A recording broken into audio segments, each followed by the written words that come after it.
ಬೆಂಗಳೂರು ನಗರದಲ್ಲಿ ಫುಟ್ಪಾತ್ಗಳನ್ನು ಸಾರ್ವಜನಿಕರ ಓಡಾಟಕ್ಕೆ ಮುಕ್ತಗೊಳಿಸುವ ಉದ್ದೇಶದಿಂದ ಅತಿಕ್ರಮ ತೆರವು ಕಾರ್ಯ ನಿರಂತರವಾಗಿ ನಡೆಯುತ್ತಿದೆ. ನಗರದ ಹಲವು ಪ್ರಮುಖ ಪ್ರದೇಶಗಳಲ್ಲಿ ಈ ಕಾರ್ಯ ಈಗಾಗಲೇ ಪೂರ್ಣಗೊಂಡಿದೆ.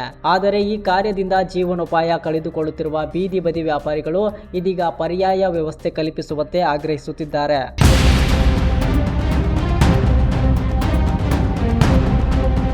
ಜಯನಗರ ಬೀದಿ ಬದಿ ವ್ಯಾಪಾರಿಗಳ ಸಂಘಟನೆ ವ್ಯಾಪಾರಿಗಳನ್ನು ತೆರವುಗೊಳಿಸುವುದಷ್ಟೇ ಪರಿಹಾರವಲ್ಲ ಎಂದು ಹೇಳಿದ್ದು, ಸ್ಮಾರ್ಟ್ ಶಾಪಿಂಗ್ ಹಬ್ ನಿರ್ಮಿಸಿ ಎಲ್ಲರಿಗೂ ಶಾಶ್ವತ ಸ್ಥಳ ಒದಗಿಸಬೇಕೆಂದು ಒತ್ತಾಯಿಸಿದೆ. ಜಯನಗರದ ಪ್ರಮುಖ 14 ರಸ್ತೆಗಳಲ್ಲಿ ಸುಮಾರು 1500ಕ್ಕೂ ಹೆಚ್ಚು ಬೀದಿ ಬದಿ ವ್ಯಾಪಾರಿಗಳು ತಮ್ಮ ಕುಟುಂಬದ ಜೀವನ ಸಾಗಿಸುತ್ತಿದ್ದಾರೆ.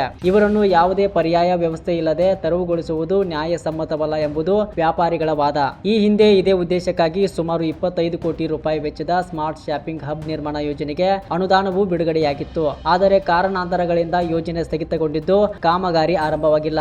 ಈಗ ಮತ್ತೆ ಆ ಯೋಜನೆಯನ್ನು ಪುನರ್ಜೀವನಗೊಳಿಸಿ ಶೀಘ್ರವೇ ಕಾಮಗಾರಿಗೆ ಚಾಲನೆ ನೀಡಬೇಕು ಎಂದು ವ್ಯಾಪಾರಿಗಳು ಸರ್ಕಾರ ಹಾಗೂ ಜಿಬಿಎಗೆ ಮನವಿ ಮಾಡಿದ್ದಾರೆ. ಫುಟ್ಪಾತ್ ತೆರವು ಕಾರ್ಯದ ಜೊತೆಗೆ ಬೀದಿ ಬದಿ ವ್ಯಾಪಾರಿಗಳ ಜೀವನೋಪಾಯಕ್ಕೂ ರಕ್ಷಣೆ ಸಿಗುವಂತಹ ಶಾಶ್ವತ ಪರಿಹಾರ ಒದಗಿಸಬೇಕೆಂಬುದು ಅವರ ಪ್ರಮುಖ ಆಗ್ರಹವಾಗಿದೆ.